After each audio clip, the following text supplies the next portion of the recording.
Hello students, welcome to Magnet Brains. अब हम लेकर आए हैं अपने हिंदी कोर्स ए का सैंपल पेपर। इससे पहले भी मैं आपको सैंपल पेपर सॉल्व करा चुके हैं जो सीबीएसई के द्वारा इशू किया गया था, लेकिन अब हम उसके अलावा भी आपको सैंपल पेपर और भी सॉल्व करा रहे हैं ताकि आपके लिए स्टडी और इजी होती जाए। चलिए देखते हैं सबसे पहले हमारे सैंपल पेपर में हमसे क्या पूछा जाता है। सबसे पहले वो हमको कुछ निर्देश देते हैं लिखकर, उनका हमें बहुत अच्छे से पालन करना पड़ता है क्योंकि हम उनके रूल्स के अकॉर्डिंग ही उत्तर हमको देने होते हैं। तो सबसे पहले ये हमारे क्वेश्चन पेपर समझने के लिए भी बहुत ज़रूरी होता है। इसलिए जब भी आपको क्वेश्चन पेपर दिया जाता है तो 15 मिनट्स आपको रीडिंग के लिए दिए जाते हैं, तो इसलिए बहुत केयरफुल होकर उस समय उसको रीडिंग करिए। रीडिंग का मतलब जो नियम दिए गए हैं उनको पढ़िए, गद्यांश पद्यांश पढ़िए जिनमें आपको मेन टाइम लगता है, तो वो हम पहले रीड कर लेंगे और फटाफट आंसर जो है ना वो हम निकाल पाएंगे। तो चलिए देखिए, तो सबसे पहले उन्होंने क्या हमसे बोला है। इस प्रश्न पत्र के दो खंड हैं, दो खंडों में विभाजित किया है। पहला है आ और दूसरा है बा। ठीक है, दो खंड है, याद रखिएगा। तो जब भी आप क्वेश्चन सॉल्व करना शुरू करेंगे तो अपनी आंसर शीट में सबसे पहले क्या लिखेंगे, खंड आ। सबसे पहले खंड आ लिखेंगे, उसके बाद हम अपने प्रश्न स्टार्ट करेंगे। आते हैं फिर उसके बाद खंड आ में कुल 9 वस्तुपरक प्रश्न पूछे गए हैं और सभी प्रश्नों के उप प्रश्न दिए गए हैं। मतलब एक प्रश्न पूछा गया, जैसे सपोज गद्यांश, नीचे गद्यांश को पढ़ के दीजिए, गद्यांश है पूरा आपको पढ़ना है। फिर उसके उप प्रश्न पूछे गए हैं, मतलब उस गद्यांश को पढ़ने के बाद हमसे जो प्रश्न पूछे जाएंगे उनके उत्तर वो हमारे उप प्रश्न कराते हैं।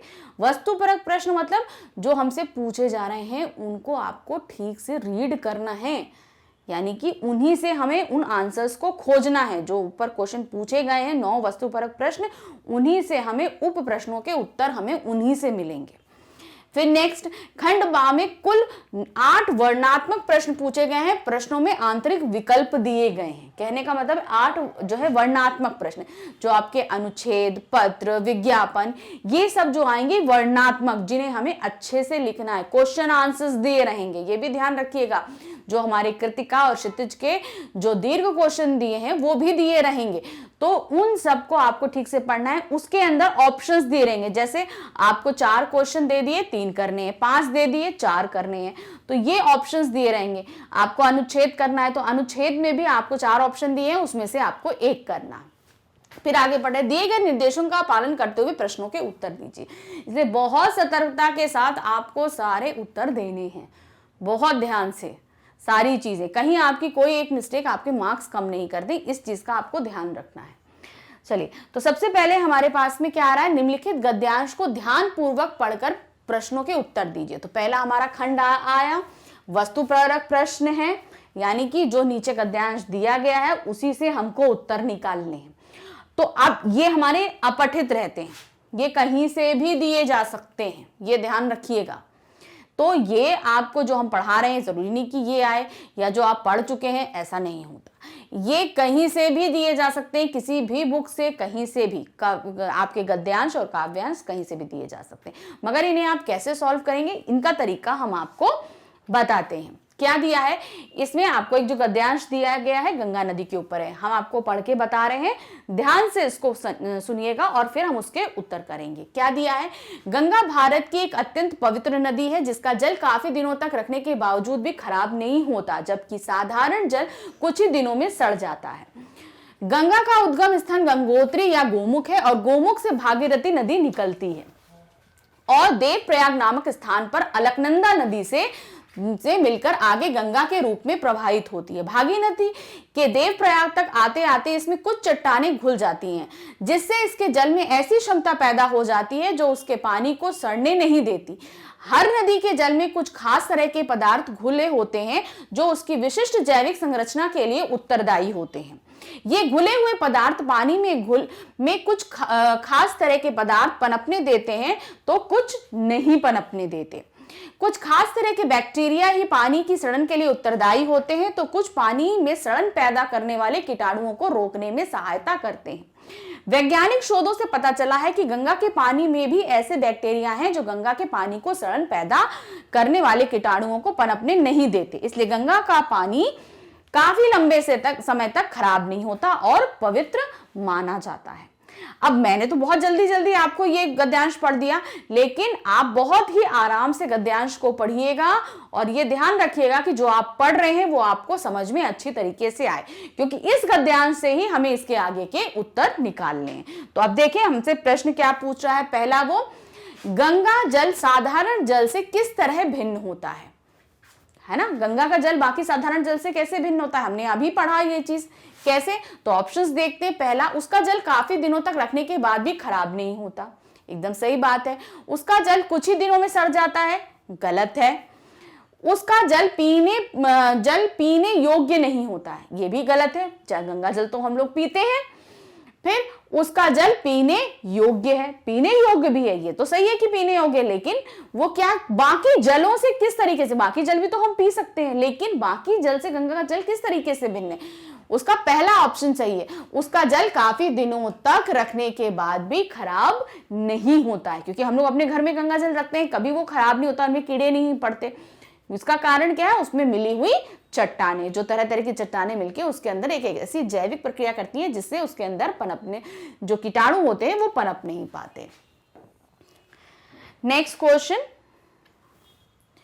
नदी जल में घुले खास पदार्थ क्या योगदान देते हैं। जो खास पदार्थ जो नदी के जल में घुल जाते हैं गंगा नदी में, वो क्या योगदान हमको दे रहे हैं। उसे पीने योग्य बनाते हैं, पीने योग्य तो सभी पानी होते हैं। दूसरा, उसमें सड़न पैदा करने वाले कीटाणुओं को पनपने से रोकते हैं, यानी कि जो साधारण जल में जो कीटाणु इजीली पनप जाते हैं, गंगा के जल में क्यों नहीं पनपते, क्योंकि वो चट्टानें घुल के उसके अंदर उन ऐसे पदार्थ पैदा करती है जो कीटाणुओं को पनपने नहीं देती। नेक्स्ट, उसमें सड़न पैदा करने वाले कीटाणुओं को पनपने देती नहीं, गंगा जल में तो नहीं पनपती। उसमें सुगंध युक्त बनाते, गंगा के जल में ऐसी कोई सुगंध भी नहीं होती। तो सही जवाब हमारा क्या है कि उसमें कीटाणु पनपने से रोकते हैं। नेक्स्ट, देवप्रयाग से आकर गंगा किस नदी में मिलती है। तो देवप्रयाग में आके किससे मिलती है, अलकनंदा नदी से मिलती है, क्योंकि गोमुख से निकलती है भागीरथी के रूप में, ठीक है ना। और कहां आके मिलती है, देवप्रयाग में किससे मिलती है, अलकनंदा नदी से आकर मिलती है। नेक्स्ट क्वेश्चन, गद्यांश का उचित शीर्षक दीजिए। तो अब आपके सामने ऑप्शन दिए हैं, गंगा का महत्व, गंगा, गंगोत्री, गोमुख। तो हम गंगा नदी के बारे में तो बता रहे हैं, लेकिन उसके महत्व के बारे में ज्यादा बता रहे हैं, उसका जल का जो महत्व है हम उसके बारे में बता रहे हैं। हम गंगोत्री के बारे में नहीं बता रहे, गोमुख के बारे में नहीं बता रहे, हम गंगा के बारे में बता रहे हैं। तो मतलब पहले ही ये दो ऑप्शंस अलग हट जाते हैं, क्योंकि हम गंगोत्री और गोमुख के बारे में नहीं बता रहे। फिर अब आता है गंगा, तो इन दोनों में सही ऑप्शन क्या होगा हमारा, गंगा का महत्व, क्योंकि हम सिर्फ गंगा नदी के बारे में होते हैं तो वो कैसे धरती पे आई, क्या हुआ, ये सारी चीजें हम बताते हैं, पर ऐसा नहीं है। चलिए नेक्स्ट क्वेश्चन, अब क्या है, हमको ऑप्शन मिलता है, गद्यांश में हमको ऑप्शन मिलता है। दो गद्यांश रहते हैं, उसमें से हमें एक करना होता है। अब हम एक सॉल्व कर चुके हैं, हम दूसरा करते हैं। ये आपके ऊपर है कि आप गद्यांश पढ़ लीजिए और आपको जो अच्छा समझ में आ रहा है आप उसका उत्तर दीजिए। तो अब दूसरा गद्यांश हमारे सामने जो आया है वो क्या है, जाति प्रथा को यदि श्रम विभाजन मान लिया जाए तो यह स्वाभाविक विभाजन नहीं है, क्योंकि यह मनुष्य की रुचि पर आधारित है। कुशल व्यक्ति या सक्षम श्रमिक समाज का निर्माण करने के लिए आवश्यक है कि हम व्यक्ति की क्षमता इस सीमा तक विकसित करें जिससे वह अपने पेशे का या कार्य का चुनाव स्वयं कर सके। इस सिद्धांत के विपरीत जाति प्रथा को दूषित सिद्धांत यह है कि इसमें मनुष्य के प्रशिक्षण अथवा उसकी निजी क्षमता का विचार किए बिना दूसरे ही दृष्टिकोण जैसे माता पिता के सामाजिक स्तर के अनुसार पहले से ही अर्थात गर्भधारण के समय से ही मनुष्य का पेशा निर्धारित कर दिया जाता है। जाति प्रथा पेशे का पूर्ण निर्धारण ही नहीं करती, बल्कि मनुष्य को जीवन भर के लिए एक पेशे में बांध देती है, भले ही पेशा अनुपयुक्त या अपर्याप्त होने के कारण वह भूखों मर जाए। आधुनिक युग में यह स्थिति प्रायः आती है, क्योंकि उद्योग धंधे की प्रक्रिया तथा तकनीक में निरंतर विकास और कभी कभी अकस्मात परिवर्तन हो जाता है, जिसके कारण मनुष्य को अपना पेशा बदलने की आवश्यकता पड़ती है। और यदि प्रतिकूल परिस्थितियों में भी मनुष्य को अपना पेशा बदलने की स्वतंत्रता ना हो तो इसके लिए भूखे मरने के अलावा क्या चारा रह जाता है। हिंदू धर्म की जाति प्रथा किसी भी व्यक्ति को ऐसा पेशा चुनने की अनुमति नहीं देती जो उसका पैतृक पेशा ना हो, भले ही वह उसमें परंपरागत है। इस प्रकार पेशा परिवर्तन की अनुमति न देकर जाति प्रथा भारत में बेरोजगारी का एक प्रमुख व प्रत्यक्ष कारण है। तो यहां पर जन्म से ही जाति निर्धारित कर देना और आधुनिक समय में यह चीज कितनी कारगर है इसके बारे में आपको बताया गया है कि जब जाति बच्चा पेट में ही रहता है, तो जैसे कुछ लोग बोलते हैं कि मैं बिजनेसमैन हूं तो मेरा बच्चा भी बिजनेसमैन बनेगा। तो पहले क्या होता था चीज, अगर बनिया है तो उसका बच्चा बनिया ही रहेगा, अगर वो सफाई का काम करता है तो उसका बच्चा पैदा होगा तो वो सफाई का काम ही करेगा। तो ये पहले समय में होता था कि जाति निर्धारण से ही सारी चीजें डिसाइड हो जाती थी, लेकिन आधुनिक समय में ये चीजें बदली हैं क्योंकि तकनीक आई है। तो तकनीक जरूरी नहीं है कि तकनीक तो कोई पेट से सीख के नहीं आ सकता, उसके लिए कोर्स किए जाते, सब किए जाते, तो वो कोई भी कर सकता है। जो कर सकता है तो वो जरूरी नहीं है कि वो अगर स्वीपर का बच्चा है तो वो जाकर एक अच्छा आईटी इंजीनियर भी बन सकता है, और अगर एक बिजनेसमैन है तो उसका बच्चा एक आर्टिस्ट भी बन सकता है, फोटोग्राफर बन सकता है। तो ये यहाँ पर कला और तकनीक और ये सब चीजें आधुनिक युग में ये चीजें बहुत ही कमतर हो गई हैं। ये सारी चीजें हमें इस गद्यांश के अंदर समझाई गई हैं। तो अब इससे आधारित क्या प्रश्न पूछे गए हैं हम आपको ये समझाते हैं। तो पहला क्या है, कुशल श्रमिक समाज का निर्माण करने के लिए क्या आवश्यक है। कुशल, पहले हमें क्वेश्चन समझना है। कुशल श्रमिक समाज मतलब जो श्रमिक होते हैं उनका अच्छे, मतलब उनमें अच्छे स्किल्स हो, वो अच्छे से काम कर सके, ये चीज। तो पहला ऑप्शन क्या दिया है, व्यक्ति की क्षमता को इस सीमा तक विकसित करना जिससे वह अपने पेशे का चुनाव स्वयं कर सके। दूसरा, व्यक्ति की क्षमता को इस सीमा तक विकसित करना जिससे वह अपने पेशे का चुनाव स्वयं ना कर सके। व्यक्ति की क्षमता को इस सीमा तक विकसित करना जिससे उसके पेशे का चुनाव दूसरे ना कर सके। व्यक्ति की क्षमता को इस सीमा तक विकसित करना जिससे उसके पेशे का चुनाव दूसरे कर सके। जब पेशा हमको करना है तो इसका डिसीजन कौन करेगा, हम करेंगे। ठीक है, तो नीचे वाले दो तो हम पहले ही खारिज कर देते हैं। ठीक है, दूसरा आता है तीसरा, व्यक्ति की क्षमता को इस सीमा तक विकसित करना जिससे वह पेशे का चुनाव ना कर सके। क्यों? जब हम क्षमता विकसित कर लेंगे तो हम अपने पेशे क्यों नहीं कर पाएंगे।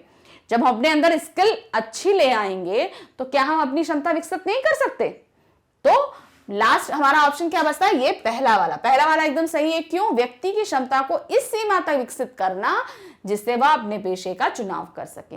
मतलब हम तकनीकी शिक्षा, कलात्मक शिक्षा इतनी अच्छी ले सके, यानी अपनी स्किल्स इतनी डेवलप कर सके कि हम अपने पेशे का चुनाव अपने मर्जी से, अपने स्किल के अकॉर्डिंग कर सके। अब नेक्स्ट क्वेश्चन हमसे क्या पूछ रहा है, जाति प्रथा के सिद्धांत का दूषित विचार क्या है। दूषित मतलब खराब विचार क्या है। ये क्या है, उसके पेशे का उसके द्वारा निर्धारण ना करना। ठीक है, ये भी सही है भाई। जाति प्रथा में क्या होता है, बच्चे का जो निर्धारण होता है पेशे का, वो जन्म से पहले उसकी जाति के अकॉर्डिंग डिसाइड किया जाता है। दूसरा, उसके पेशे का उसके जन्म से पूर्व निर्धारण हो जाना। तीसरा, उसके पेशे का निश्चित करना, उसके पेशे को अपर्याप्त करना।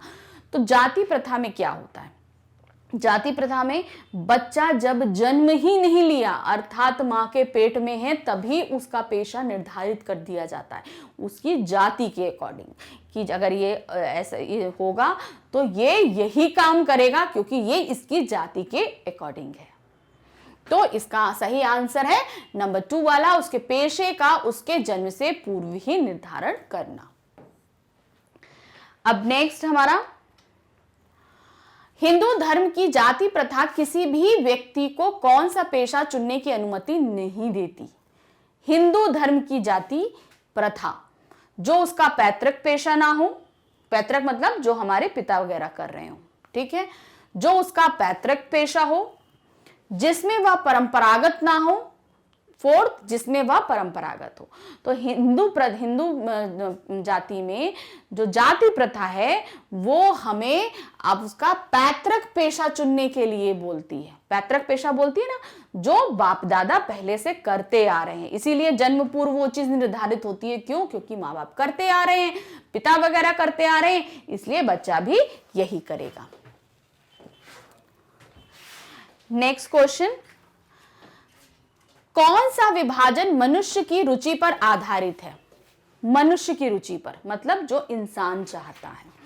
जाति प्रथा, जाति विभाजन, श्रम विभाजन, उपरोक्त में से कोई नहीं। हम क्या चाहते हैं? श्रम विभाजन, यानी कि हमारी जितनी कैपेसिटी है हम उसके अकॉर्डिंग काम कर सके, ना कि कोई जाति या कोई दूसरा समाज हमें ये चीज बताए कि हमें ये काम करना है। तो यहां पर थर्ड वाला ऑप्शन यानी कि श्रम विभाजन सही है, क्योंकि हम क्या है, हम श्रम विभाजन ही मनुष्य की रुचि पर आधारित होता है, यानी कि इंसान जो हम जिस चीज में इंटरेस्ट रखते हैं, जैसे कोई पेंटिंग करने में इंटरेस्ट रखता है तो वो तरह तरह की पेंटिंग्स बनाएगा, कलाकार बनेगा। कवि है, कविताएं लिखेगा तो वो कवि बनेगा। तो वो इंसान की रुचि के अकॉर्डिंग काम करता है। तो यानी कि श्रम विभाजन ही हमें क्या देता है, हमें श्रम विभाजन हमको क्या देता है? मनुष्य की रुचि पर आधारित कार्य करने के लिए बोलता है। फिर नेक्स्ट, प्रतिकूल परिस्थिति में व्यक्ति पेशा बदलने की स्वतंत्रता ना मिलने पर क्या हो सकता है? यानी कि अगर विपरीत परिस्थितियां हैं, अभी तक जैसे अनुकूल चल रहा है, सब कुछ सही चल रहा है, फिर जब क्या होगा, प्रतिकूल परिस्थितियां बदल जाएंगी, तब व्यक्ति का पेशा बदलने की स्वतंत्रता ना मिलने पर क्या हो सकता है? तो क्या है, उसके भूखे मरने की नौबत आ सकती है, उसके पेशा बदलने की नौबत आ सकती है, उसके जाति बदलने की नौबत आ सकती है, उसके श्रम करने की नौबत आ सकती है। तो श्रम तो वो ऑलरेडी कर रहा है, तो पहला गलत है। फिर जाति क्यों बदलेगा? जाति तो कोई नहीं बदल सकता, तो जाति क्यों बदलेगा? पेशा क्यों बदलेगा? अगर वो प्रतिकूल परिस्थिति में है तो वो तो बाद में पेशा बदलेगा, लेकिन सबसे पहले उसके साथ क्या होगा, वो भूखों मरने लगेगा। प्रतिकूल परिस्थितियां अगर पैदा हो जाएंगी तो सबसे पहले क्या होगा, जब पैसा नहीं मिलेगा तो इंसान भूखों मरेगा। तो क्या होगा, इसका पहला वाला सही होगा, वो भूखों मरने की परिस्थिति में आ जाएगा। तो इस तरीके से हमने अपने दोनों गद्यांश आपके सामने रखे। अब हमारे सामने नेक्स्ट क्या आता है, निम्नलिखित काव्यांश को ध्यानपूर्वक पढ़कर नीचे गए प्रश्न को उत्तर दीजिए। यानी कि अब हमारे सामने काव्यांश यानी कि कोई कविता आएगी। इस कविता के कुछ पार्ट्स आपके सामने हैं, कोई भी कविता कहीं से भी दी जा सकती है, उसको आपको ध्यान से पढ़ना है, समझना है, फिर उसके उत्तर हमको देने हैं। चलिए देखते हैं क्या हमसे पूछ रहा है प्रश्न। निम्नलिखित काव्यांश को ध्यानपूर्वक पढ़कर नीचे दिए गए प्रश्नों के उत्तर दीजिए। तो सबसे पहले हमारा यहाँ पे क्या दिया है, यह मजूर जो जेठ मास में इस निधुम अनल में कर्म मग्न है, अविकल दग्म हुआ पल पल में। यह मजूर जिसके अंगों पर लिपटी एक लंगोटी, यह मजूर जर्जर कुटिया में जिसकी वसुधा छोटी। किस तप में तल्लीन यहाँ है भूख प्यास को जीते, किस कठोर साधन में इसके युग के युग हैं बीते। कितने महाधीश आए हुए विलीन क्षितिज में, नहीं दृष्टि तक डाली इसने निर्विकार यह निज में। यह विकंप ना जाने कितने घूट पिए हैं विष के, आज इसे देखा जब मैंने बात नहीं की इससे। अब ऐसा लगता है इसके तब से विश्व विकल है, नया इंद्रपथ इसके हित ही निश्चित है, निसंशय है। तो हम इसको अच्छे से पढ़ेंगे, समझेंगे। हमने तो उसको समझ लिया, लेकिन आप जब भी पढ़ेंगे तो बहुत ध्यान से हर एक लाइन को पढ़ेंगे, क्योंकि आपके लिए समझना बहुत जरूरी है, तभी आप इसके उत्तर दे पाएंगे। तो चलिए देखते हैं इसमें प्रश्न क्या पूछा गया है। जेठ का महीना कवि को बाधित क्यों नहीं कर रहा है? क्योंकि वह अपने काम में मग्न है, क्योंकि उसकी दशा दीनहीन है, क्योंकि काम करना उसकी आदत बन चुका है, क्योंकि उसने विष का घूंट पिया है। तो जेठ का महीना बहुत गर्मी का महीना होता है, तो वो क्यों मगन है, क्योंकि बाधित नहीं कर रहा, क्योंकि वो अपने काम में मगन है, काम पूरी तरीके से अच्छे से मग्न होके कर रहा है। काव्यांश की पहली वाली लाइन में ही ये चीज दी गई है। निर्विकार मतलब वो बिना किसी बाधा के अपना काम करता चला जा रहा है, वो अपने काम में मगन है। दूसरा क्वेश्चन, कवि की दशा कैसी है? तो यहां दिया है उसकी दशा अच्छी है, वह पेट भरने लायक भी नहीं कमा पाता, वह इंद्र पद पर आसीन है, वह सुखी है। तो सबसे पहली बात, उसकी दशा अच्छी है ऐसा तो नहीं है, क्योंकि वो बुरी तरीके से कार्य कर रहा है। ये वह पेट भरने लायक भी नहीं कमा सकता। बात सही है कि वो जितना मजदूर, वो जितना काम कर रहा है वो पेट भरने लायक भी नहीं कमा पाता है। वह इंद्र पद पे आसीन नहीं है। इंद्र का पद मतलब भगवान ईश्वर इंद्र का पद, वो भी गलत है। वह सुखी भी नहीं है। तो सबसे पहला हमारा कौन, ये इसमें सही होगा नंबर 2 वाला, वह पेट भरने लायक भी नहीं कमा पाता है। अब नंबर 3, उसने बड़े से बड़े लोगों को भी अपना कष्ट क्यों नहीं बताया। मतलब सब लोग उससे आके मिलकर बताते हैं कि वो किसी से अपना जो है कष्ट नहीं बताना चाहता। क्यों नहीं बताता? क्योंकि किसी ने उसे नहीं समझा। दूसरा, क्योंकि वह किसी को नहीं जानता। तीसरा, क्योंकि वह अपने काम में तल्लीन था। चौथा, क्योंकि उसके पास समय नहीं था। तो यहां पर क्योंकि किसी ने उससे नहीं समझा, ऐसी बात नहीं, उससे कई लोग बात करने के लिए आए, जो कि कविता में पूछा गया है, तो ये गलत है। क्योंकि वह किसी को नहीं जानता है, आसपास के लोगों को जानता है, लेकिन तब भी वो बात नहीं कर रहा, तो ये गलत है। क्योंकि वह अपने काम में तल्लीन था, यानी कि जो वो काम कर रहा है उसमें पूरी तरीके से वो तल्लीन है, यानी मग्न है। वो पूरे जो भी काम कर रहा है वो उसमें अच्छी तरीके से मग्न होकर काम को कर रहा है, क्योंकि उसके पास समय नहीं था, वो काम में तल्लीन था। तो ये भी हमारा लास्ट वाला भी हमारा गलत है। तो हमारा कौन सा हो रहा है? 3rd आपका सही होगा। अब नेक्स्ट हमारा आ रहा है, उसने जीवन को कैसे जिया है? विष का घूंट पीकर, अमृत का घूंट पीकर, पानी का घूंट पीकर, दूध का घूंट पीकर। तो ये पोयम में दिया हुआ है। उसने विष का घूंट पीकर जीवन को जिया है, यानी कि वो तकलीफ के साथ अपना विष का घूंट, ये एक मुहावरा है, विष का घूंट पीकर उसने जीवन को जिया है। नेक्स्ट क्वेश्चन, मजदूर की दशा देखकर कवि को क्या लगता है? वह बहुत प्रसन्न है? नहीं, वो प्रसन्न तो नहीं है। वह बहुत दुखी है? ऐसा भी नहीं है कि वो बहुत ज्यादा दुखी है। यहां पर हमें कवि कविता लिख रहा है उसके बारे में बताना है। वह बहुत उदास है? ऐसा भी नहीं है। यहां पर कवि को क्या होप है? उसकी दशा में सुधार होगा। कवि क्या होप दिखा रहा है? कि उसकी दशा में सुधार होगा। तो इस तरीके से यहां पर हमने अपने इस काव्यांश को खत्म किया। लेकिन एक चीज आपको बहुत अच्छे से ध्यान रखनी है कि जब भी हमारे सामने काव्यांश होंगे, बहुत सतर्कता के साथ आपको सारे उत्तर देने हैं। चलिए नेक्स्ट, अब हमारे पास फिर ऑप्शन दिया गया है कि इस ऑप्शन में हमसे क्या पूछा जा रहा है। ठीक, फिर निम्नलिखित काव्यांश को दिया, यानी कि अब हमें पास नेक्स्ट ऑप्शन दिया काव्यांश का, क्या पूछा गया है?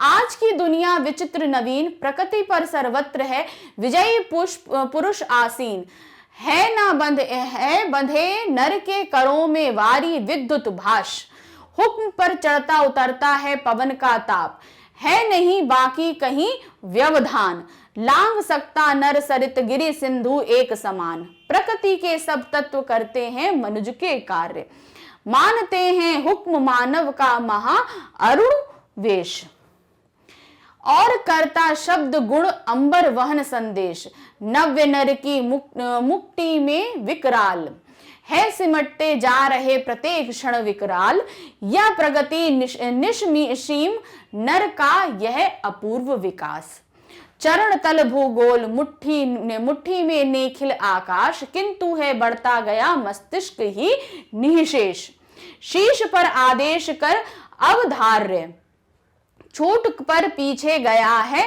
यह हृदय का देश, मोम सी कोई मुलायम चीज, ताप पाकर जो उठे मन में पसीज पसीज। तो यहां पर हमारा पहला प्रश्न इसी काव्यांश पे आधारित पूछा गया है। तो पहला प्रश्न क्या कह रहा है? कवि को आज भी दुनिया विचित्र और नवीन क्यों लग रही है? क्या इन्होंने पूछा? क्योंकि आज मानव ने सभी क्षेत्रों में विजय प्राप्त करी है। दूसरा, क्योंकि आज मानव ने किसी क्षेत्र में विजय प्राप्त नहीं की है, क्योंकि आज मानव को कहीं रुकावट नहीं है, इनमें से कोई नहीं। तो हमने जब गद्यांश पढ़ा तो वो क्या वहां पर क्या पूछा गया था? क्योंकि मानव ने सभी क्षेत्रों में विजय प्राप्त करी। क्या दिया? कवि को आज दुनिया विचित्र और नवीन क्यों लग रही है? क्योंकि आज मानव ने सभी क्षेत्रों पर विजय प्राप्त की है। तो ये हमारा पहला वाला जो आंसर है वो एकदम सही आएगा। नेक्स्ट क्वेश्चन, है नहीं बाकी वही कहीं व्यवधान के माध्यम से कवि क्या कहना चाहता है। तो यहां पर वो हमसे क्या बोल रहे हैं कि वो जो है, जो एक पंक्ति उन्होंने दी, है नहीं बाकी कहीं व्यवधान, तो इससे वो क्या कहना चाह रहे हैं, क्योंकि अब मनुष्य के सामने बहुत रुकावटें हैं, क्योंकि अब मनुष्य के सामने कोई रुकावट नहीं है, क्योंकि अब मनुष्य का ज्ञान बढ़ गया है, क्योंकि अब मनुष्य ने प्रगति कर ली है। तो यहां पर क्या है, इसका सेकंड वाला आंसर सही है, क्योंकि अब मनुष्य के सामने कोई रुकावट नहीं है। ठीक है, तो यहां क्योंकि दिया ना, है नहीं बाकी कहीं व्यवधान, व्यवधान मतलब बाधा, यानी कि कोई भी बाधा अब बाकी नहीं रही है। तो इस तरीके से इसका सेकंड वाला एकदम सही। चलिए देखते हैं अब हमारा नेक्स्ट क्वेश्चन हमसे क्या बोल रहा है।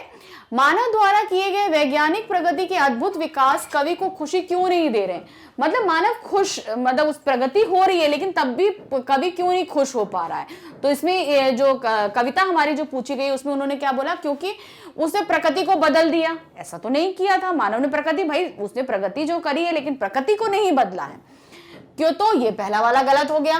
फिर दूसरा, क्योंकि उसने मस्तिष्क का विकास हो गया। मस्तिष्क का विकास होने से कवि क्यों नहीं खुश होगा, मस्तिष्क का विकास होना तो अच्छी बात है, तो उसमें कवि को नाराज होने या दुखी होने की तो कोई जरूरत ही नहीं है। फिर उसके बाद आता है, क्योंकि उसने जीवन मूल्यों में गिरावट आ गई। ये बात सही है, जीवन मूल्य यानी जीवन का हमारा मूल्य क्या है, प्रकृति का संरक्षण, जानवरों का संरक्षण, लोगों की मदद, तो ये सारे मूल्य हम जब प्रगति कर रहे हैं तो ये सारे मूल्य हमारे कम होते जा रहे हैं। तो ये वाला हमारा एकदम सही है। और फिर लास्ट क्या, क्योंकि उसने प्रकृति को नया कर दिया। प्रकृति को नया हम कैसे करेंगे भाई, प्रकृति तो अपने स्वरूप में है, उसको हम क्या ठोक पीट के या बना के ढाल के तो हम नया नहीं कर सकते। तो प्रकृति जैसे पहले थी वैसे ही अभी है, कि हाँ उसमें फेर बदलाव जरूर आया लेकिन हमने नया तो उसको नहीं किया है। तो ये भी गलत है। तो इस तरीके से हमारा थर्ड क्वेश्चन यहां पर पूरा हो गया।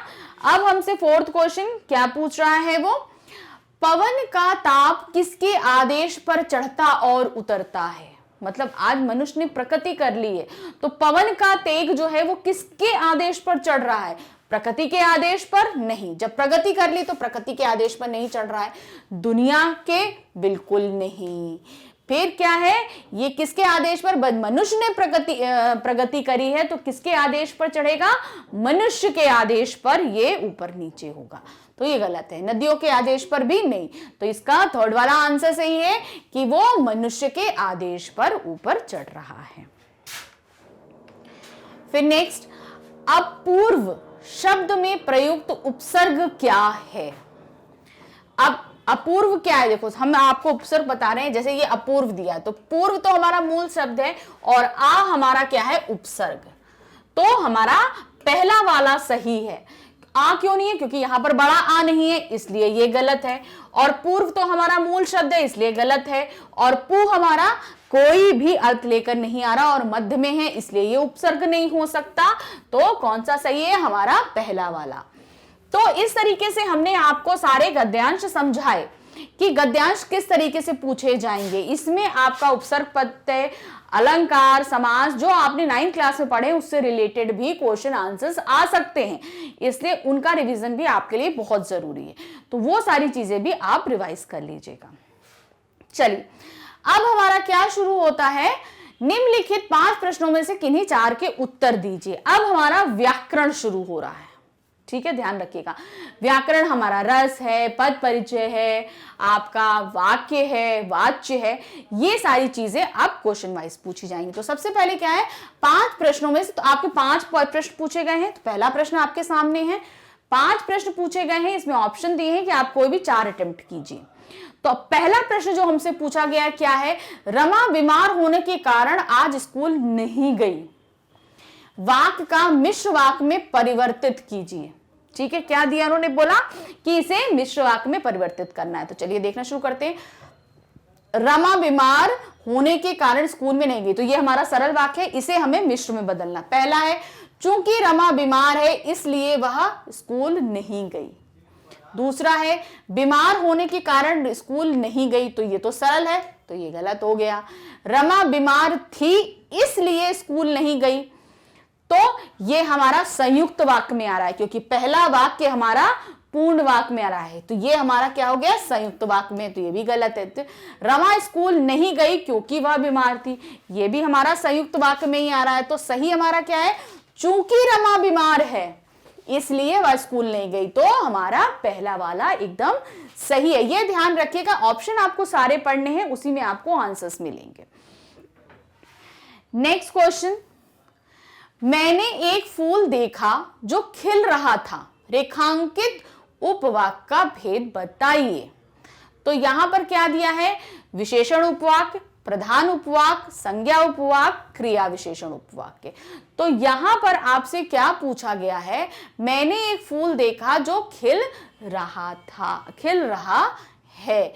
तो यहां पर क्या, देखो प्रधान, आप ये रेखांकित जो है वो ये है, ठीक है, वो जो खिल रहा है, खिल रहा है। तो प्रधान क्या है, मैंने एक फूल देखा, फूल को देखा, तो ये तो हो रही है, फूल को देखना क्रिया है, ठीक है, वो हो रहा है, लेकिन वो फूल की विशेषता क्या है, वो खिल रहा है, यहां पर विशेषण बताया जा रहा है। तो इसका सही ऑप्शन क्या है, विशेषण उपवाक्य। ये जो अंडरलाइन है, जो खिल रहा था, तो वो हमारा क्या है, विशेषण उपवाक्य, क्योंकि ये जो अंडरलाइन वाक्य है यहां पर फूल की विशेषता बताई जा रही है कि फूल कैसा था। जो मैंने एक फूल देखा जो सुंदर था, मैंने एक फूल देखा जो खिल रहा था, मैंने एक फूल देखा जो 3 कलर का था, 3 रंग का था, हम ऐसे बोल सकते हैं। तो यहां पर विशेषण आ रहा है, तो ये क्या होगा, हमारा विशेषण उपवाक्य। चलिए नंबर 3 हम देखते हैं, जो अच्छा लेखक होता है वह अपने पाठकों की रुचि को समझता है, रचना के आधार पर उचित वाक्य भेद लिखिए। ध्यान दीजिएगा, हम अगर पहला वाक्य पढ़ रहे हैं, जो अच्छा लेखक होता है, जैसे ही हमने इसको पढ़ा, जो अच्छा लेखक होता है, जैसे हम बोल रहे हैं, आप ये समझ रहे होंगे कि ये वाक्य अधूरा है, इसमें अभी कुछ और आगे जोड़ने को बचा हुआ है, मगर बोला नहीं गया है। तो उस परिस्थिति में जहां पर वाक्य अधूरा हो, वहां हमारा क्या होता है, मिश्र वाक्य। तो यहां हमारा पहला वाला सही है, ठीक है, जहां शब्द अपूर्ण हो, वहां पर हमारा, जहां पर आपको वाक्य अपूर्ण लगता है, वहां हमारा क्या होता है, मिश्र वाक्य होता है। सरल एक वाक्य होता है, गलत है। संयुक्त दोनों वाक्य स्वतंत्र होते हैं, बीच में जोड़ने के लिए शब्द लगता है, इसलिए ये संयुक्त भी नहीं है, ये संज्ञा उपवाक्य भी नहीं है, क्योंकि इसमें की नहीं लगा। संज्ञा उपवाक्य की क्या पहचान है, कि यहां पर की लगा होता है, 2 वाक्यों के बीच में की शब्द का इस्तेमाल होता है, तो ये संज्ञा उपवाक्य भी नहीं है। तो ये हमारा कौन सा है, मिश्र वाक्य है। नेक्स्ट क्वेश्चन हमसे क्या पूछ रहा है, रचना की दृष्टि से निम्नलिखित वाक्य किस प्रकार का है, जिसकी आय अधिक उन्हें दूसरों की सहायता करनी चाहिए। वाक्य हमारा यहां है, जिनकी आय अधिक है, वाक्य पढ़िए, जिनकी आय अधिक है उनका क्या, हमने आगे का वाक्य नहीं पढ़ा, हमने आगे का छोड़ दिया, हमने सिर्फ पहला वाक्य पढ़ा। हमने क्या पढ़ा, जिनकी आय अधिक है, यानी कि क्या है, अभी ये वाक्य अधूरा है, और जहां वाक्य अधूरा है इसका मतलब उसके आगे कुछ जोड़ा गया है, तो वहां पर हमारा क्या रहता है, मिश्र वाक्य रहता है। तो यहां पर हमारा 3rd वाला है कि ये हमारा मिश्र वाक्य है।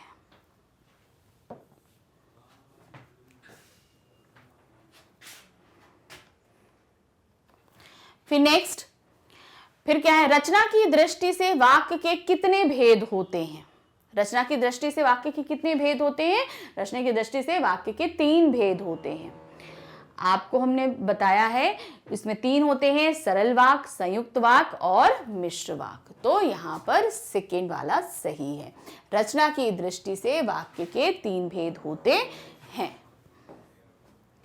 तो हमारा ये व्याकरण का वाक्य वाला पोर्शन पहले खत्म हुआ। अब क्वेश्चन नंबर 4 हम देख रहे हैं। 4 हमसे क्या कह रहा है, निम्नलिखित 5 प्रश्नों में से किन्हीं 4 के उत्तर देने। फिर आपके साथ 5 प्रश्न हैं और कितने देने हैं, हमें 4 प्रश्नों के उत्तर देने। पहला क्या, निम्नलिखित में से कर्मवाच्य का उदाहरण होगा, क्या होगा, 4 उदाहरण है, इसमें कर्मवाच्य का उदाहरण क्या है। पहला, मैं बैठ नहीं सकता, ये तो हमें साफ दिखाई दे रहा है कि ये तो भाव्यवाच्य है।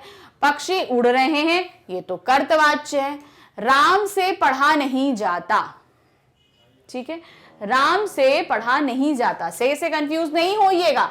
आगे वाला वाक्य देखिए, पढ़ा नहीं जाता, ये भी भाव्यवाच्य में ही आ रहा है। तो बचा क्या, बच्चे से गिलास टूट गया। यहां से या द्वारा शब्द जहां पर लगता है वो हमारा क्या रहता है, कर्तवाच्य में रहता, कर्मवाच्य में रहता है। तो ये हमारा क्या होगा, कर्मवाच्य का एकदम सही उदाहरण होगा। यहां पहले वाले में भी से दिया है, लेकिन जब हम इसकी क्रिया को पढ़ रहे हैं, पढ़ा नहीं जाता, यानी कि ये फीलिंग आ रही है। लेकिन यहां पर क्या है, बच्चे से गिलास टूट गया, उससे टूट गया है, ये चीज हो चुका है। तो इस तरीके से हम इनके सही ऑप्शंस को पहचानेंगे। चलिए नेक्स्ट क्वेश्चन देखते हैं। नेताजी द्वारा उद्घाटन किया गया वाक्य किस वाच्य का उदाहरण है? जो हमने अभी पढ़ा, नेताजी द्वारा उद्घाटन किया गया, हमने अभी आपको बताया कि जहां पर द्वारा या से शब्द आता है वो हमारा कर्मवाच्य का उदाहरण होता है। तो ये हमारा क्या है, कर्मवाच्य, भाववाच्य नहीं, किया गया, कार्य हुआ है, भाववाच्य नहीं है, क्रिया का नहीं, कर्तवाच्य, क्योंकि नेताजी ने किया तो यहां होता नेताजी ने उद्घाटन किया। नेताजी ने अगर ने शब्द होता तब वो कर्तवाच्य आता, लेकिन यहां द्वारा शब्द लगे होने के कारण यहां पर कर्मवाच्य होगा।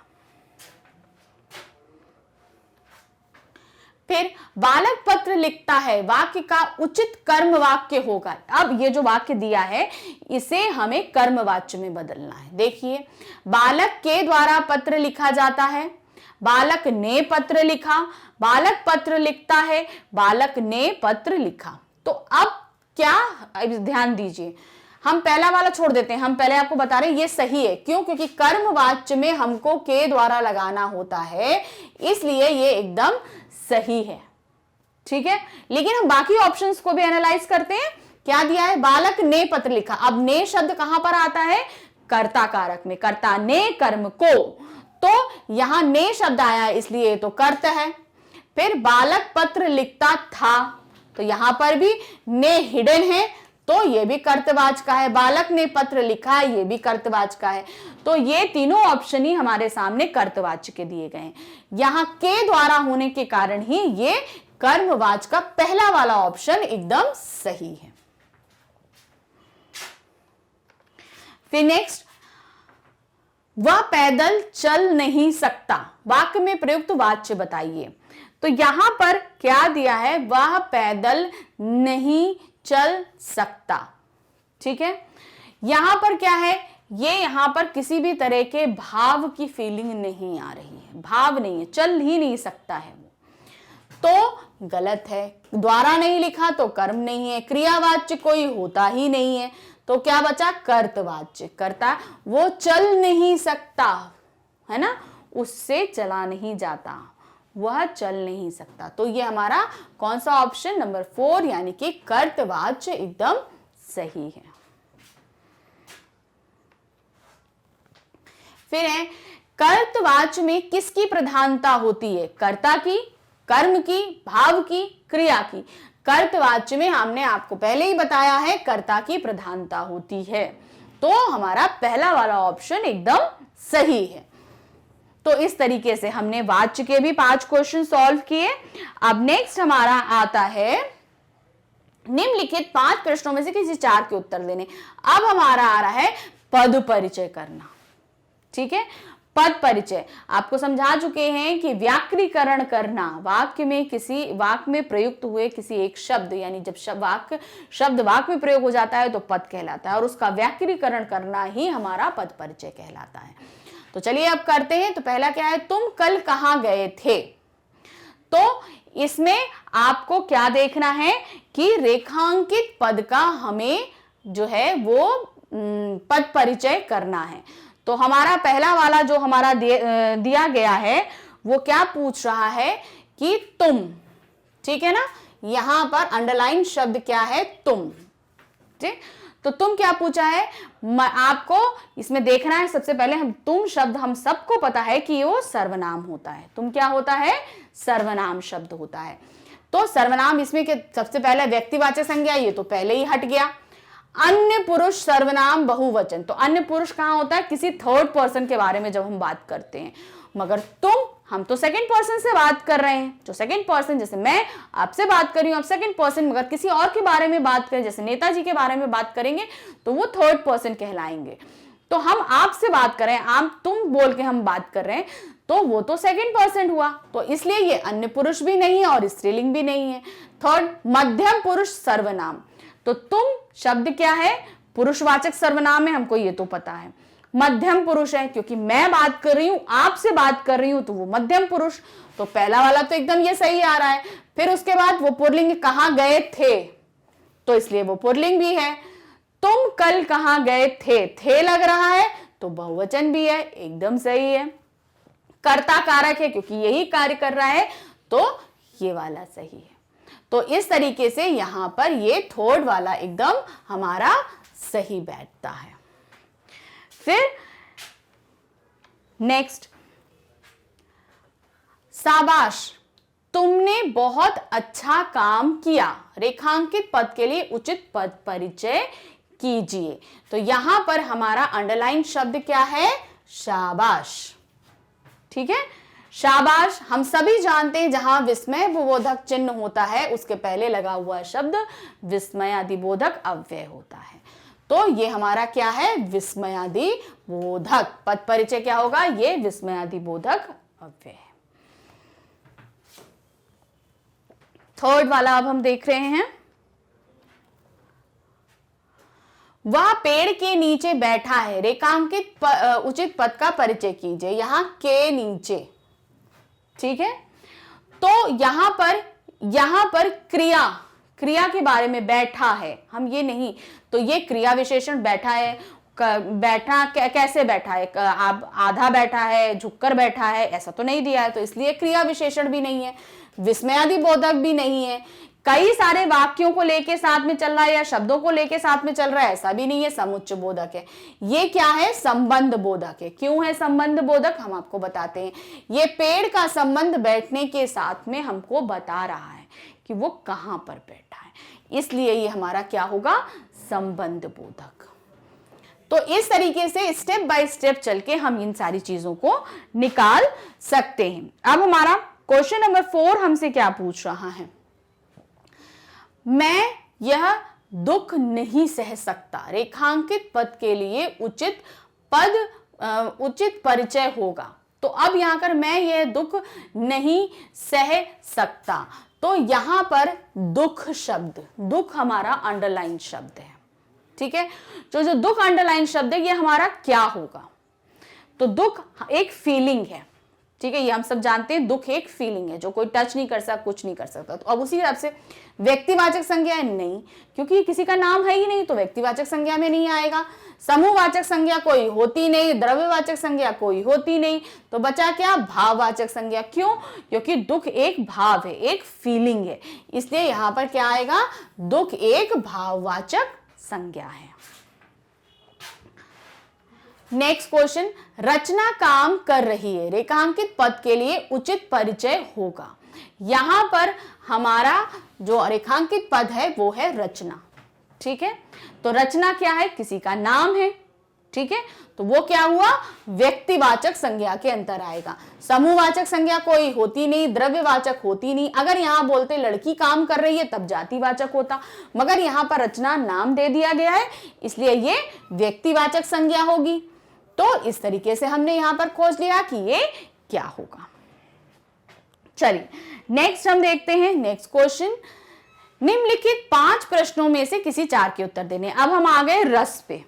ठीक, पहला क्या है, विभाव, अनुभाव और संचारी भाव की सहायता से रस रूप में क्या परिवर्तित होता है। यानी कि अब ये सारी चीजें, यानी कि विभाव आएगा, विभाव आता है, अनुभाव आता है, संचारी भाव आता है, इनमें क्या ये सब चीजें, जब ये 3 चीजें मिल जाती हैं तो रस के किस रूप में परिवर्तन आता है। रस हमारे सामने लिखा हुआ है, तो उसके किस रूप में परिवर्तन आएगा, उसके स्थायी भाव में परिवर्तन आएगा। अगर हमने सांप देखा तो हम डर रहे हैं, अगर हमने कटा हुआ सर देखा तो हमें घिन आ रही है, अगर हमने किसी कार्टून को देख लिया तो हमें हंसी आ रही है। तो ये सारी चीजें जब हमारे सामने आ रही हैं विभाव, अनुभाव और संचारी भाव में, तो किसमें परिवर्तन हो रहा है? स्थायी भाव में। जब स्थायी भाव में परिवर्तन हो रहा है तभी रस में परिवर्तन हो रहा है। तो ये हमारा क्या होगा? स्थायी भाव। इसका आंसर होगा स्थायी भाव। नेक्स्ट, वीर रस का स्थायी भाव कौन सा है? ठीक है, इन्होंने क्या पूछा? वीर रस का स्थायी भाव क्या है? क्रोध, हास, उत्साह, शोक। वीर रस का स्थायी भाव होता है उत्साह, जहां पर हम बहुत अच्छा फील करते हैं, किसी को हम कुछ दें या कुछ करें तो हम जो अच्छा फील करते हैं वो होता है। तो वीर रस का स्थायी भाव हमारा क्या होता है? उत्साह होता है।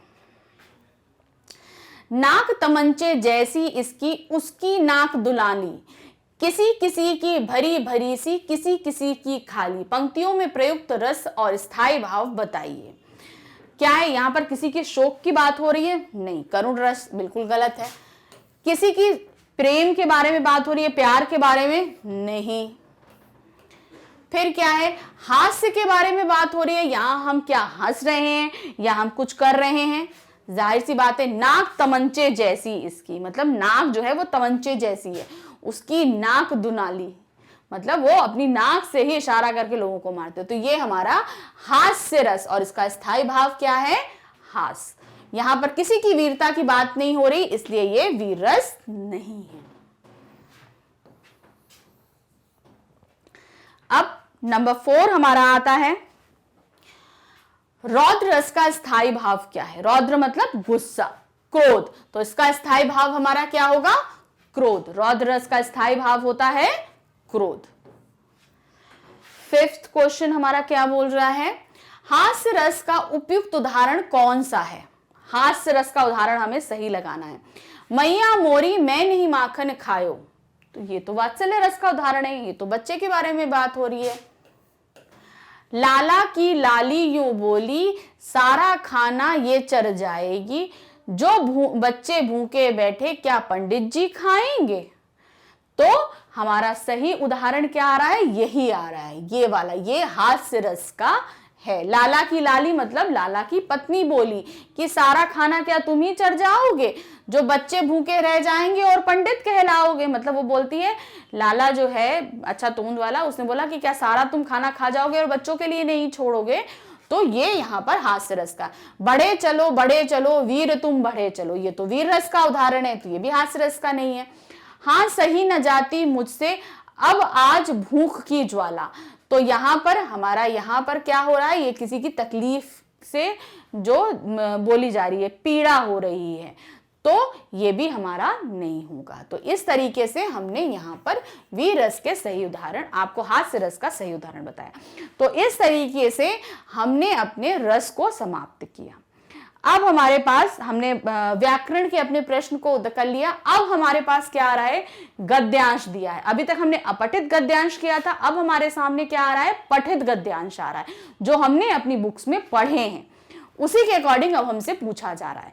तो ये जो हमारा गद्यांश दिया है ये नेताजी के चश्मे से लिया गया है। चलिए देखते हैं, हमारे क्षितिज के पाठ नंबर 10 और उसके पाठ का नाम है नेताजी, और हमारे कवि का उसमें नाम है स्वयं प्रकाश जी, जिन्होंने ये लिखा है। क्या है गद्यांश? पान वाले के लिए यह एक मजेदार बात थी, लेकिन हालदार साहब के लिए चकित और द्रवित करने वाली। यानी वह ठीक ही सोच रहे थे। मूर्ति के नीचे लिखा मूर्तिकार मास्टर मोतीलाल वाकई कस्बे का अध्यापक था।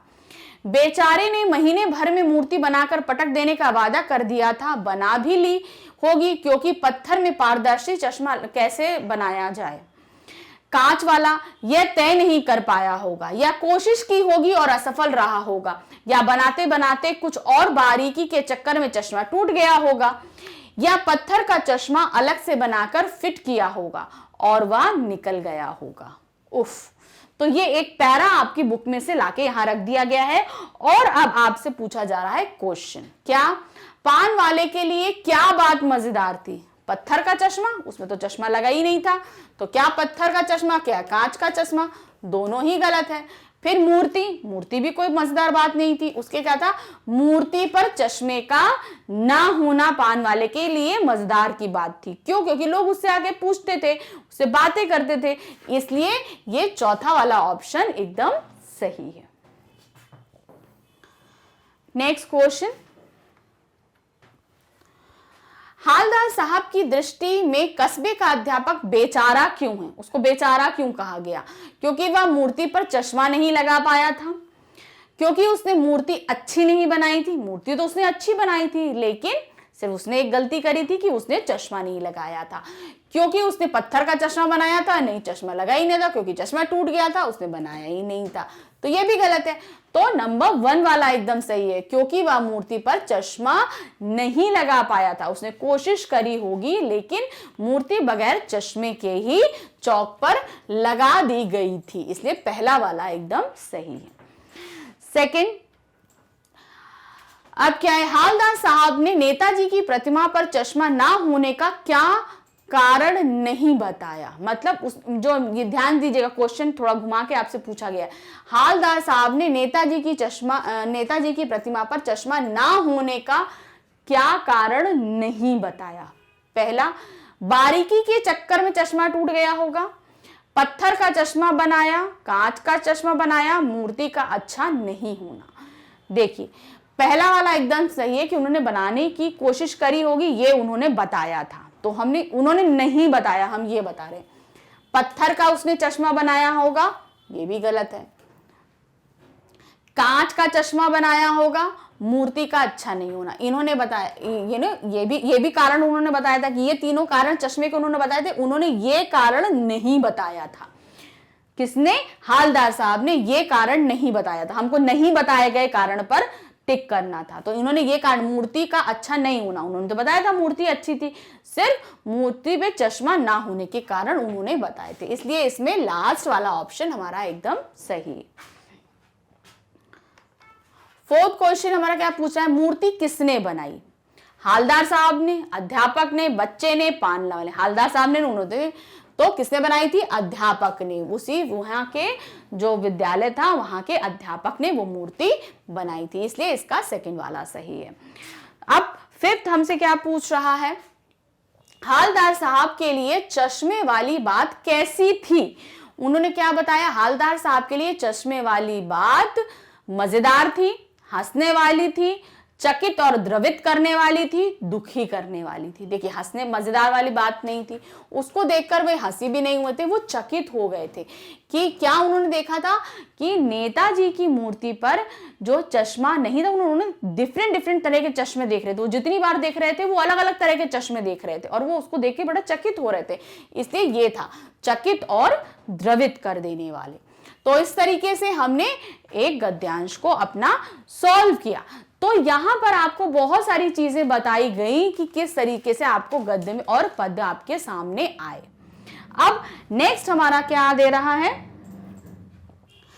निम्नलिखित प्रश्नों के उत्तर सही दीजिए। तो एक हमारे पास में आ गया। अब हमारे सामने क्या आ रहा है, अब आपको क्वेश्चन पूछा गया है, क्वेश्चन का सही उत्तर आपको देना है। चश्मे वाले को पागल कहने में पान वाले कि उसके प्रति कौन सी भावना का पता चलता है? सम्मान की भावना? नहीं, उससे अगर सम्मान की भावना होती तो वो पागल कहता ही नहीं। प्रशंसा भी नहीं कर रहा था वो। फिर श्रद्धा की भावना? नहीं, वो क्या कर रहा था? उपेक्षा कर रहा था, उसको नीचा दिखाने की बात कर रहा था। चश्मे वाले को जो पान वाला है वो उसकी उपेक्षा करना चाह रहा था, इसलिए वो उसको पागल कह रहा था। अब हम अपना नेक्स्ट क्वेश्चन देखेंगे। तो हमारा नेक्स्ट क्वेश्चन हमसे क्या बोल रहा है, मानवीय करुणा की दिव्य चमक का प्रयोग किनके लिए किया गया है? तो मानवीय करुणा की जो दिव्य चमक हमने चैप्टर पढ़ा था हमारा, वो फादर कामिल बुल्के के बारे में था। तो यहाँ पहला मनु भंडारी गलत है, बाल गोविंद भगत जी की वो भी गलत है। क्या है यहाँ पर? फादर कामिल बुल्के के बारे में पढ़ा था, कैप्टन चश्मे वाला भी नहीं था। तो हमारा सही ऑप्शन क्या है? थर्ड वाला, फादर कामिल बुल्के। नेक्स्ट क्वेश्चन हमसे क्या पूछ रहा है, सन्यासी बनते हुए फादर कामिल बुल्के ने क्या शर्त रखी थी? जब वो वहां पर थे तो उन्होंने शर्त रखी थी ना कि मैं बन रहा हूं, तो जो सन्यासी बनता है उसकी कुछ शर्त जरूर मानी जाती है। तो वो क्या शर्त थी, उन्होंने क्या रखी थी? कर्म भूमि के रूप में भारत को चुनने के लिए, अपने परिवार और मित्रों को ना छोड़ने की, हिंदी का प्रचार प्रसार करने की, जन्मभूमि ना छोड़ने की। तो उन्होंने क्या रखा था? कर्म भूमि के रूप में भारत को चुनने की, क्योंकि वो सन्यासी बनने के लिए कहां जाना चाहते थे? भारत जाना चाहते थे। तो इसका पहला वाला एकदम सही है। तो इस तरीके से हमने ये सारे क्वेश्चन आंसर्स देखे। अब नेक्स्ट क्या पूछा? निम्नलिखित काव्यांश को ध्यान पूर्वक पढ़कर आधारित प्रश्नों के उत्तर दीजिए। तो अभी हमने आपको पठित पढ़ा, हमने पठित गद्यांश, अपठित हमने पहले पढ़ा था, अभी हमने पठित गद्यांश पढ़ा था। अब हमारे सामने क्या आ गया? पठित काव्यांश। कौन सा है?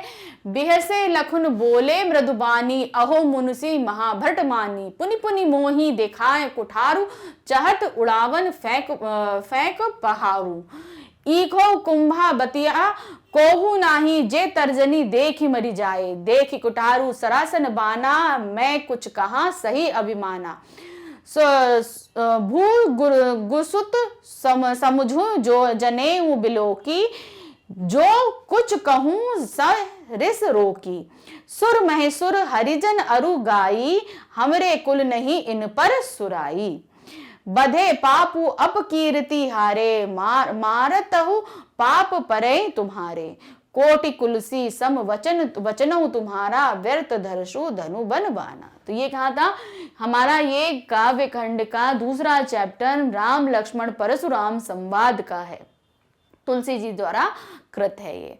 तो इसमें इन्होंने क्या पूछा? इनके क्वेश्चन आंसर सबसे पहले क्या है? कुंभबतियां का प्रयोग किसने किया है? किसने किया है पूछा, किसके लिए किया है ये नहीं पूछा, उन्होंने कहा किसने किया। तो किसने बोला था? ये लक्ष्मण जी ने बोला था। किसने बोला था? ये कुंभबतियां का प्रयोग किसने किया था? लक्ष्मण जी ने बोला था। नेक्स्ट क्वेश्चन क्या पूछ रहे हैं? लक्ष्मण के हंसने का क्या कारण है? लक्ष्मण जी बार बार हंस हंस के जो बोल रहे थे ना, उसका क्या कारण था? क्या परशुराम को देखकर? नहीं, ऐसा तो उनकी कोई वेशभूषा नहीं थी कि उनको देखकर हंसी आए। धनुष टूटने से? नहीं, धनुष के टूटने से भी उनको हंसी नहीं थी।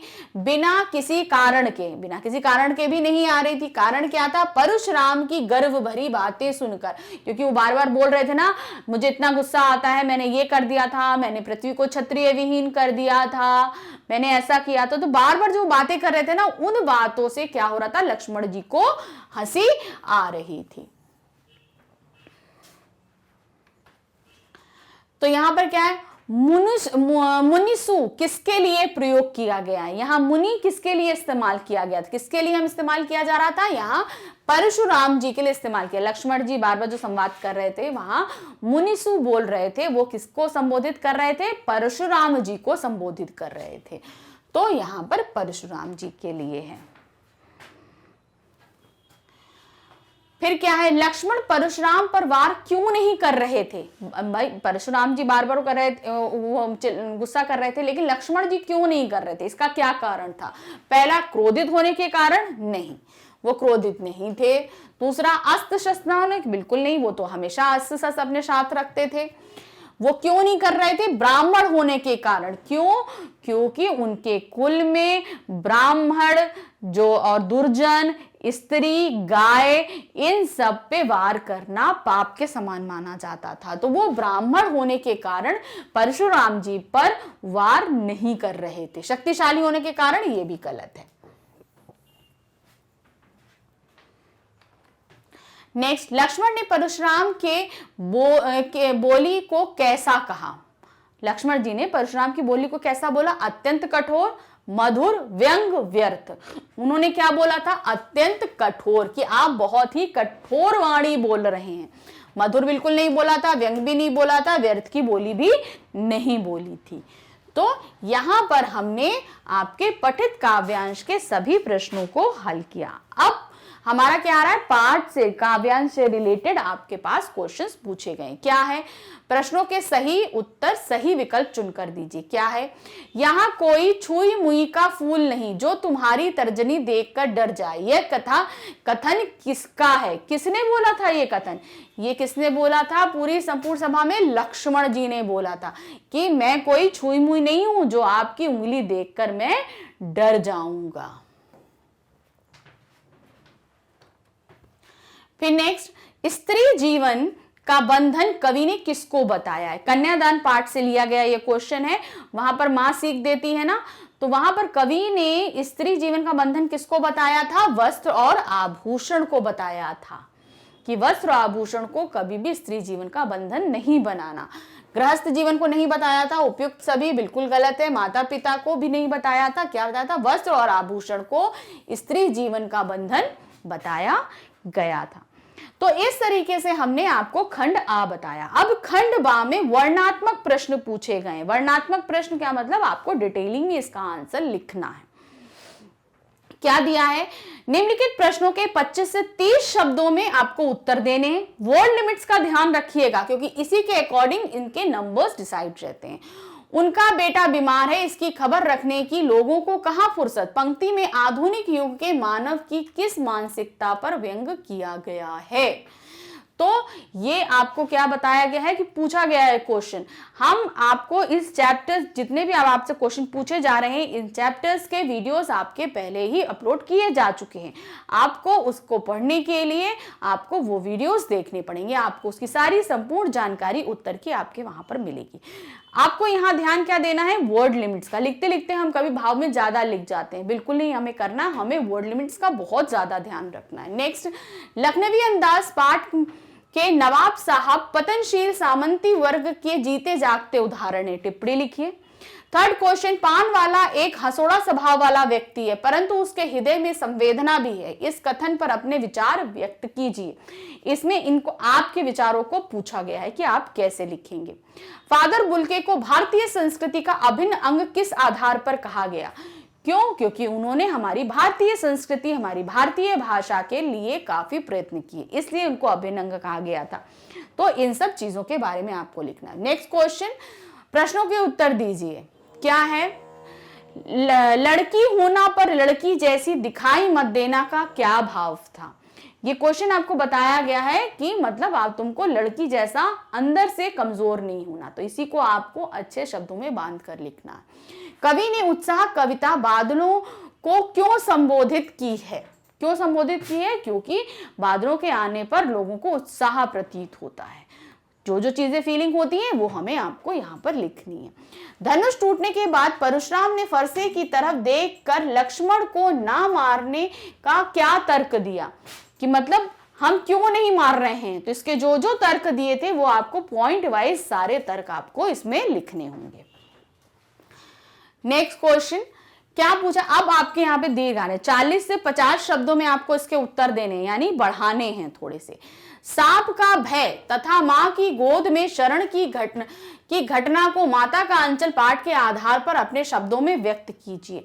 यहाँ पर आपको बताना है कि जब भोलानाथ सांप देखकर डर जाता है और दौड़ते हुए मां की गोद में आकर छिप जाता है, तो वो सारी चीजें मतलब आपके साथ हो तो आप कैसा फील करोगे, वो सारी चीजें आपको अपने शब्दों में इसमें लिखनी है। नेक्स्ट, और देखते ही देखते नई दिल्ली की काया पलट होने लगा। नई दिल्ली की काया पलट के लिए क्या क्या प्रयत्न किए गए थे। तो ये जॉर्ज पंचम की पाठ से लिया गया है कि जब रानी एलिजाबेथ के आने की बात हुई थी तो किस तरीके से नई दिल्ली की काया पलट यानी रंग रोगन करना, आपकी सफाई करना, इमारतों को पोतना, हर जगह साफ सफाई सारी चीजें होना, वो सारी चीजें आपको क्या करनी है, लिखनी है। इसमें आप पॉइंट वाइज भी लिख सकते हैं, पैराग्राफ वाइज भी लिख सकते हैं। नेक्स्ट, ऐसा कौन सा दृश्य लेखिका ने देखा जिसने उसकी चेतना को झकझोर डाला। साना साना हाथ जोड़ी पाठ के आधार पर लिखिए। वो कौन सा दृश्य था, जब औरतें सकरे से प्रास्तों को चौड़ा करने के लिए रोड पर काम कर रही थी और छोटे छोटे बच्चे उनकी पीठ पर बंधे हुए थे, उनके साथ थे। तो ये सारा चित्र देखकर वो उनको झकझोर दिया था कि यहाँ का जीवन कितना संघर्ष में है। तो ये वाले वक्तव्य को आपको यहाँ पर पूरा लिखना है, अच्छे से याद रखिएगा। 40 to 50 पेजेस मतलब 1 पेजेस के लगभग आ जाएगा ये। नेक्स्ट, निम्नलिखित में से किसी एक विषय पर 80 से 100 शब्दों के अनुच्छेद लिखिए। ये जो निबंध आते थे अब उनको छोटा कर दिया है। 80 से 100 शब्द का मतलब हो गया आप 1.5 पेज के लमसम इसको लिखिए। तो क्या दिया है, कंप्यूटर हमारा मित्र विषय पर दिए गए संकेत बिंदुओं के आधार पर अनुच्छेद लिखिए। क्या है, विद्यार्थियों के लिए उपयोग। ध्यान रखिएगा, जो भी पूछा जा रहा है, जो भी विषय पूछा जा रहा है, उसके संकेत बिंदु कंप्यूटर क्या है, विद्यार्थियों के लिए उसका क्या उपयोग है, उसके सुझाव, उसके बारे में आप क्या सुझाव देंगे। खाली 3 पॉइंट्स पूछे गए हैं और इन्हीं पर ही आप लिखेंगे। आपको ऑप्शन दिए जा रहे हैं लेकिन साथ में आपको बाउंड किया जा रहा है इस चीज के लिए कि आप लिमिटेड वर्ड्स के साथ ये काम करेंगे। दूसरा, सिर्फ आपसे जितना पूछा गया है आप सिर्फ उतना लिखेंगे। जो जो पॉइंट्स आपसे पूछे जा रहे हैं वो आपको लिखने। इसमें आपके पास ऑप्शन रहेंगे 3 से 4। तो इसी तरह दूसरा ऑप्शन आपके सामने है, प्लास्टिक की दुनिया विषय पर दिए गए संकेत बिंदुओं के आधार पर अनुच्छेद लिखिए। तो प्लास्टिक की जो दुनिया आजकल हमारे आसपास बहुत सारी प्लास्टिक है, तो उस पर आपको अनुच्छेद लिखना है। मगर क्या लिखना है ये भी आपको बाउंड कर रहे हैं। वो क्या, प्लास्टिक का आविष्कार और इसका उपयोग, कैसे आविष्कार हुआ और इसका कैसे उपयोग हो रहा है, पहले कैसे शुरू हुआ और अब कैसे हो रहा है। प्लास्टिक के गुण और दोष, उसकी अच्छाई और बुराई दोनों लिखनी है। प्लास्टिक का पर्यावरण पर प्रभाव, प्लास्टिक का पर्यावरण पर क्या प्रभाव पड़ रहा है। सिर्फ ये 3 पॉइंट्स आपको इस अनुच्छेद के अंदर डालने हैं, इससे ज्यादा आपको कुछ भी नहीं लिखना। थर्ड ऑप्शन, स्वास्थ्य की रक्षा विषय पर दिए गए संकेत बिंदुओं के आधार पर अनुच्छेद लिखिए। आवश्यकता, यानी स्वास्थ्य की रक्षा कितनी आवश्यक है हमारे लिए। आज जब हम पैंडेमिक टाइम में गुजर रहे हैं तो हमारे लिए स्वास्थ्य की रक्षा तो बहुत जरूरी है। सब लोग बोलते हैं ना अपनी इम्यूनिटी स्ट्रॉन्ग करिए, सब करिए, तो वो हमारे लिए कितनी आवश्यक है। पोषक भोजन, स्वास्थ्य के लिए पोषक भोजन किस हद तक आवश्यक है। लाभकारी सुझाव, हम अपने क्या सुझाव दे सकते हैं ये आपको देना है। तो ये हमने आपको अनुच्छेद बताया। अब हमारा नेक्स्ट क्वेश्चन क्या आ रहा है, आपको पूछ रहा है अपनी गलत आदतों का पश्चाताप करते हुए अपने माताजी को पत्र लिखिए और उन्हें आश्वासन दिलाइए कि फिर ऐसा नहीं होगा। यहां पर पत्र लिखना है। पत्र आपका 80 वर्ड्स के लमसम रहता है, 70 to 80 वर्ड्स का रहता है। ध्यान रखिए फॉर्मेट के आपको उसमें 50 मार्क्स फॉर्मेट के मिलते हैं, तो फॉर्मेट का बहुत ध्यान रखिए, मिस्टेक्स नहीं होनी चाहिए। आपका ग्रामेटिकल मिस्टेक्स में भी इसके मार्क्स कट जाते हैं, तो फॉर्मेट ध्यान रखिए। औपचारिक और अनौपचारिक पत्रों का फॉर्मेट अलग अलग रहता है। फिर नेक्स्ट आए, विद्यालय में 10वीं और 12वीं कक्षा के अच्छे परिणामों पर प्रधानाचार्य को पत्र लिखकर सुझाव दें कि उन्हें और अच्छा कैसे बनाएं। तो जैसे आपके सामने ऑप्शन रहेगा, एक औपचारिक रहेगा, एक अनौपचारिक रहेगा।